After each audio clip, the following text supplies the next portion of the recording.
Welcome to the first vlog. This is exciting. It's a very exciting time in all of our lives, especially my life, really. Probably not in all of our lives, now that I'm thinking about it. On a very microscopic level, this is a very exciting time. On a big picture level, this is not a very important moment in history, unfortunately. I really want to sit here and lie and say that this is my first time doing a car talk or shooting a vlog series, but I've posted on YouTube tons and tons of times before this. Literally tons of times before this. I have like probably 15 or 20 vlogs that probably will never see the light of day just because different life events be happening in between when I have like time to bulk vlogs. So recently what I did, okay, moved to North Carolina in August. I worked a software tech job, absolutely hated it, was making almost 100 phone calls a day, and I thought it was the worst shit in the world. Absolutely couldn't hack it for more than a month. Left that and got a personal training job. Man, not even like a month and a half, 2 months probably, month and a half. And then I realized that it was a pyramid scheme. Also, never met my boss, never met anybody else in the company besides one person. And it's a national, like nationwide company. They did everything on Google Meet. It was a group interview process too. Probably should not have done that. Probably should not have done that.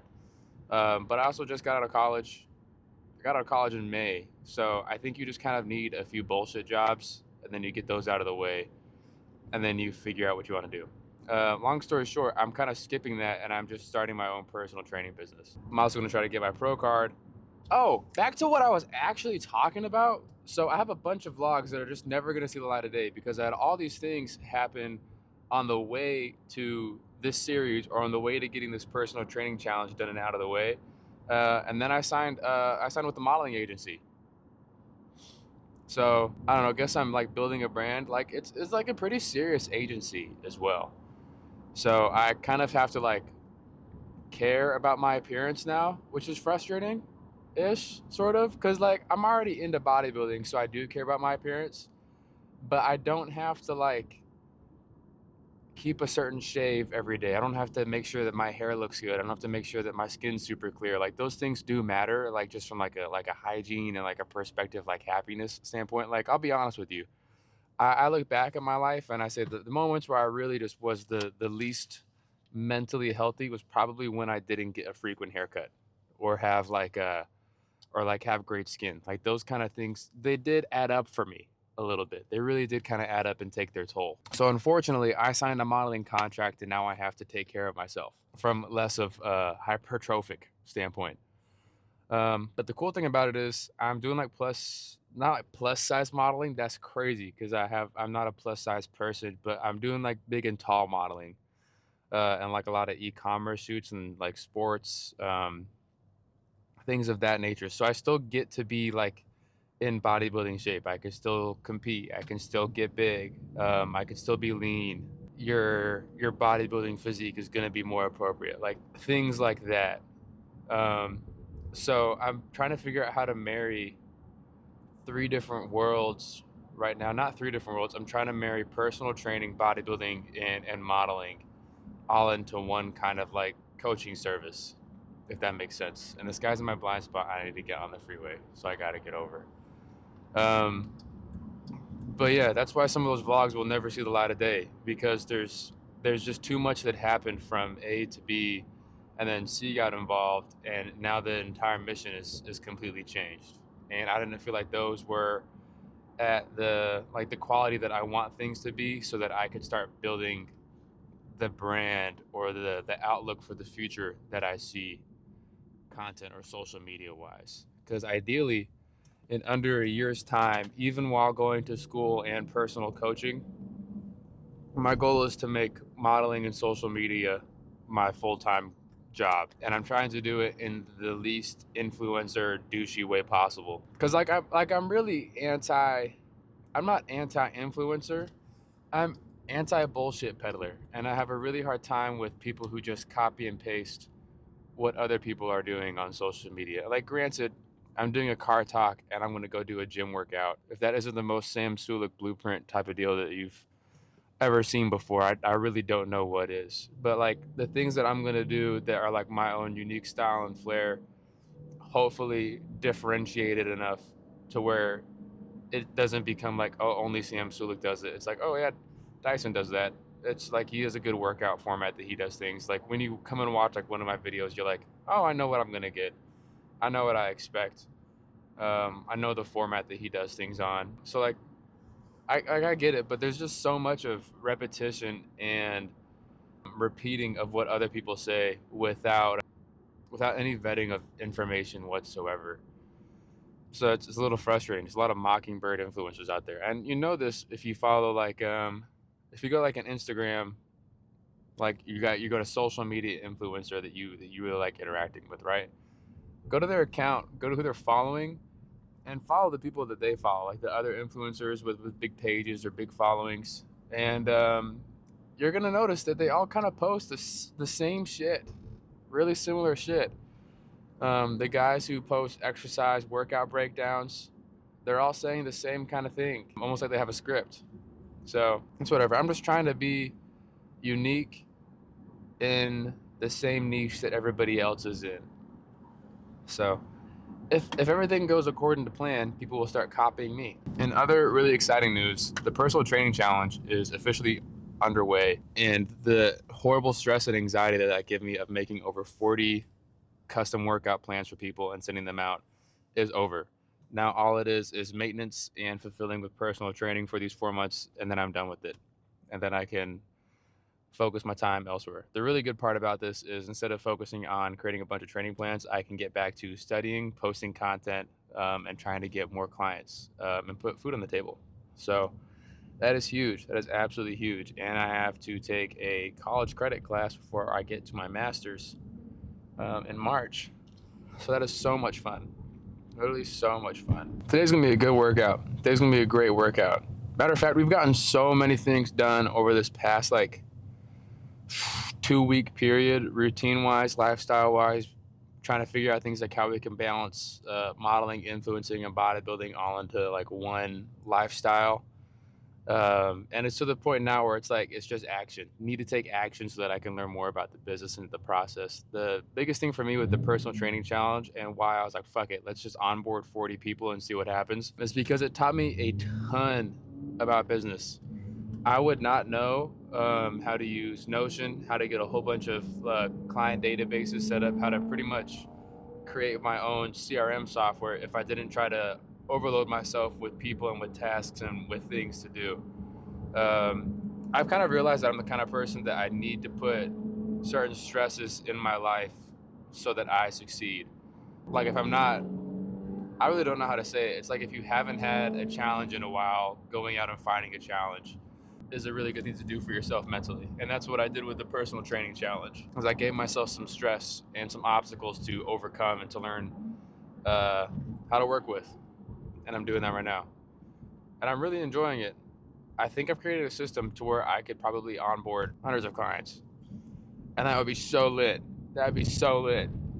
Because you know, the more clients you have, the more money you make. And that's the thing too, right? Is I don't want to just onboard a shit ton of people and be like, all right, bye people, do your workout plans and never talk to me again. If you have a personal trainer or a personal coach, whoever is helping you with your physique transformation and helping you change your body so that when you look in the mirror, you like what you see. If you see in their Instagram that they are about passive income, or you see them like just taking trips and going to Dubai and all of these things, don't work with them. Don't work with them. How good of a service do you think that you're going to get from a coach if their lifestyle is about not having to work? Think about it. Think about it. You cannot offer personal training, personal coaching, or really any service that has to do with changing someone's life for the better if you do not plan to be at least like an active member in their life. Imagine being a parent and raising a child and then just being like, oh, I'm going to dip. That's what my dad did. I've made terrible decisions because of that. Like from a client perspective right now, think about it. You're paying for someone's service, okay? You're paying a coach to transform your body,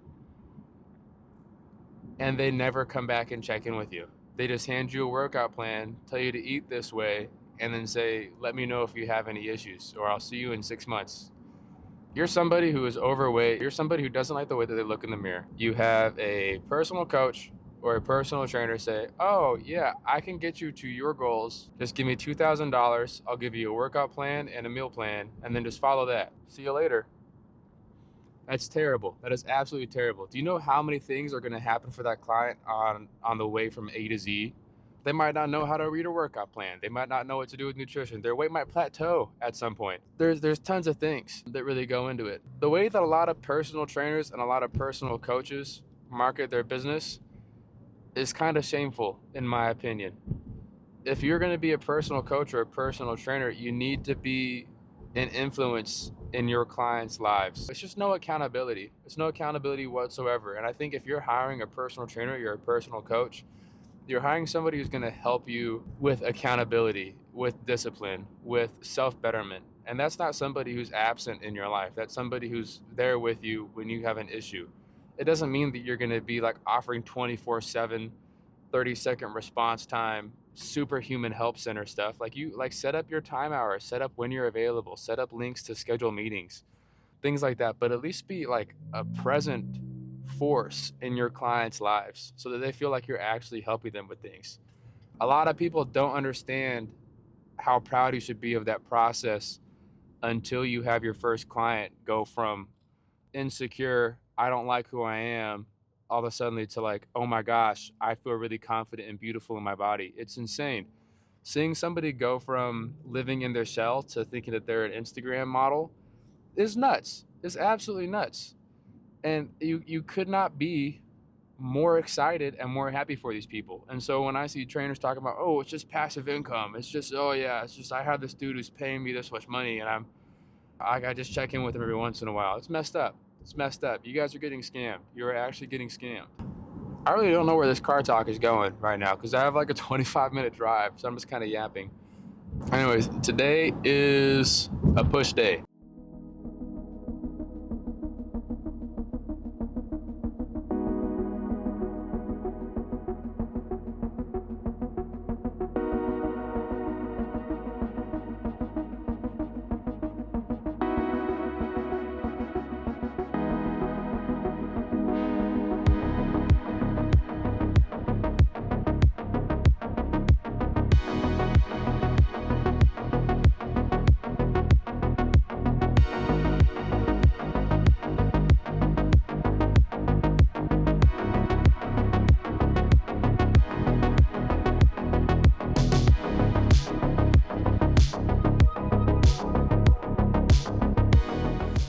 This is just kind of like the last thing that I want to do. I wanted to talk more today, but the pre-workout was hitting, and I go to like a smaller bodybuilding gym, and when there's like, I wanted to hit Smith, shot it over there. It was kind of busy, so I went to dumbbells anyways.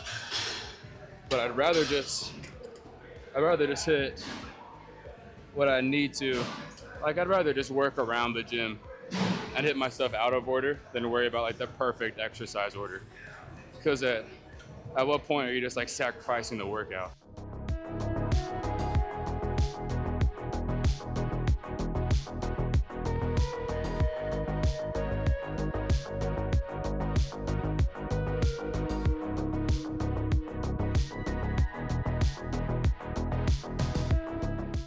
What I like right now is that I can see the pump through my shirt, like shoulders wise, that'll look pretty big. And we're gonna come back and hit those at the end of the workout.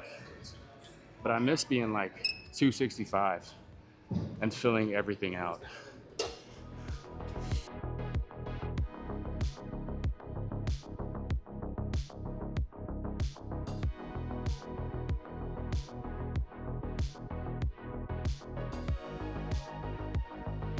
Now I'm gonna just a single arm. I even like using the grip for these. There's no point. A lot of people who will talk about, oh, I like this gym more because it has this equipment, or I like this gym more because it has this equipment. I really only need so many machines or so many like pieces of equipment to have a good workout, and they're all pretty basic. Like if you noticed when I hit chest or when I hit shoulders, I was able just to stay with the dumbbells, and then I went to the pec fly. But like in reality, with the dumbbell and a bench, I wasn't counting reps. That was stupid. with dumbbells and a bench, you can low-key hit everything. Right? There's ways that I could have done the flies, the presses, everything, all at the bench. I just didn't.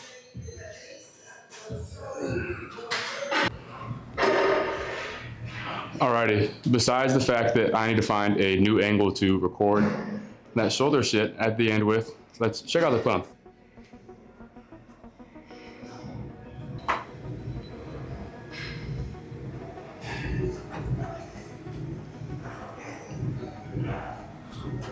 The cool thing about when you take like a little bit of like an off day or just some extra rest when you're like at low body fat percentage, like so for the past couple days, I've really just been slamming carbs, but because I'm in shape, my body's using all of that shit properly. Okay. Now, you feel me? Everyone's favorite time. Overhead lighting and nudity. Okay. Okay. I feel like this isn't bad.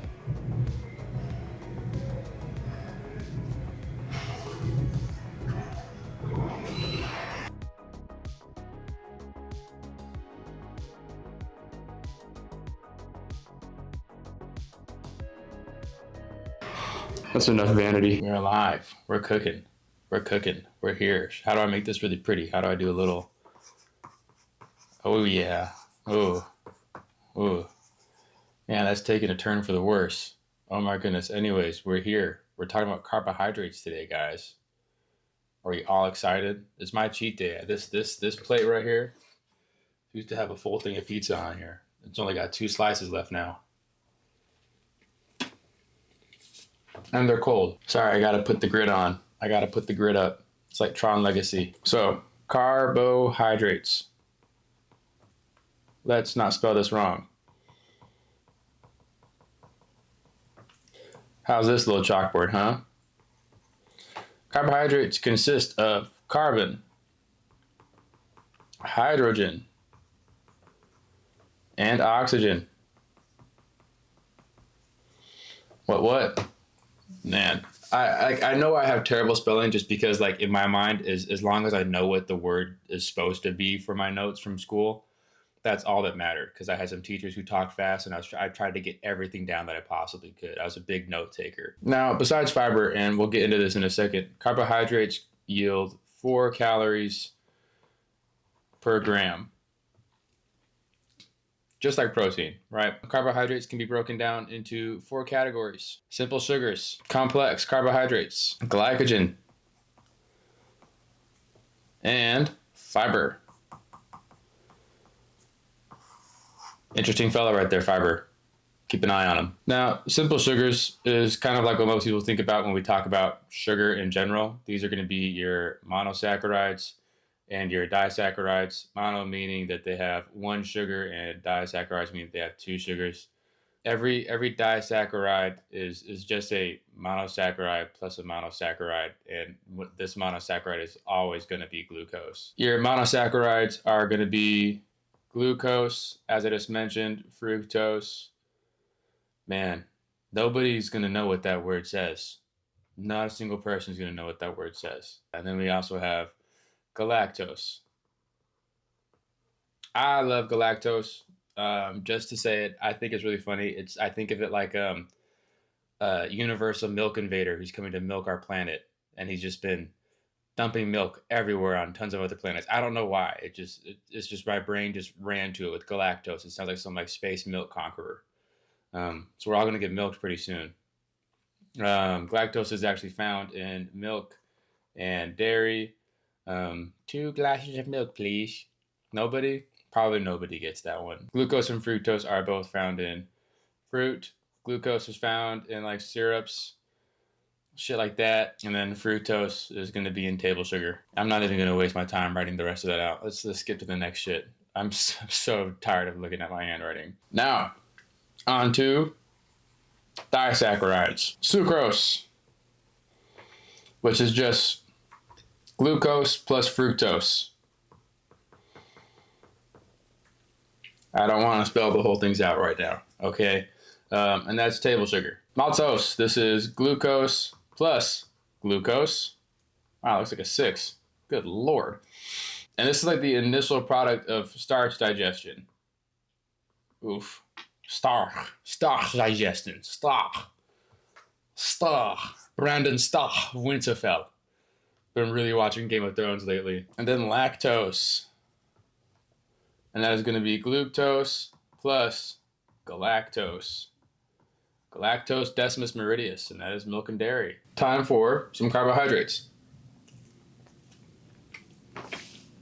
Spilled it. That sucks. So now we got polysaccharides. These are long chains of glucose units that form starch, glycogen, and fiber. Starch is the stored form of carbs in plants. This is especially in root vegetables, fruits, grains, and seeds.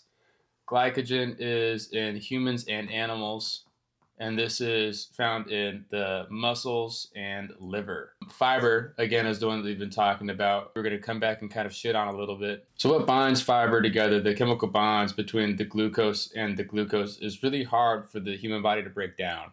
And so that's why it's not really considered like significant in the diet. And so like when you see things in nutrient apps like net carbs, because it takes out the fiber, that's why. It's because it takes so long to be broken down that it's not really considered like to be really contributing to your overall energy throughout the day.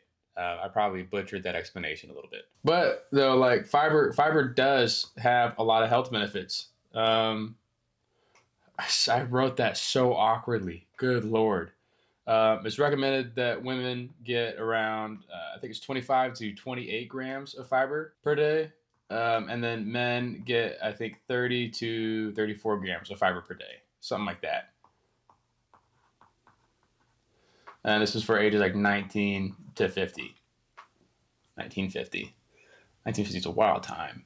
A lot of gangsters. We'll come back to talk more about glycogen. We talk about that a lot when it comes to energy and working out and strength and conditioning.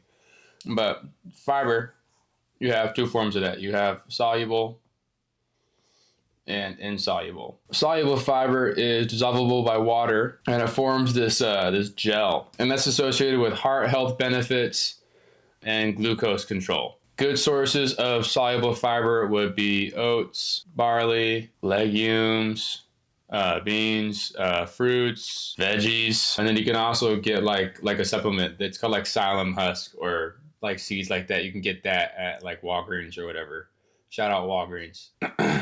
Benefits of soluble fiber include it delays gastric emptying, meaning that you feel full for longer. This is like if you're on a diet and you're feeling really hungry all the time, having a meal that's high in fiber would prolong that feeling of hunger for you. It lowers cholesterol, lowers risk of cardiovascular disease, and it promotes healthy GI by promoting healthy gut flora. Next, we have insoluble fiber. This does not dissolve in water. Benefits of insoluble fiber are bowel regularity. Get on a better poop schedule. Find this in anything whole bran or whole grain. Things that have like skin. Vegetables that have like an outer skin. Insoluble fiber is really more to prevent constipation. I think that's a good place to stop at for part 1 of the education series.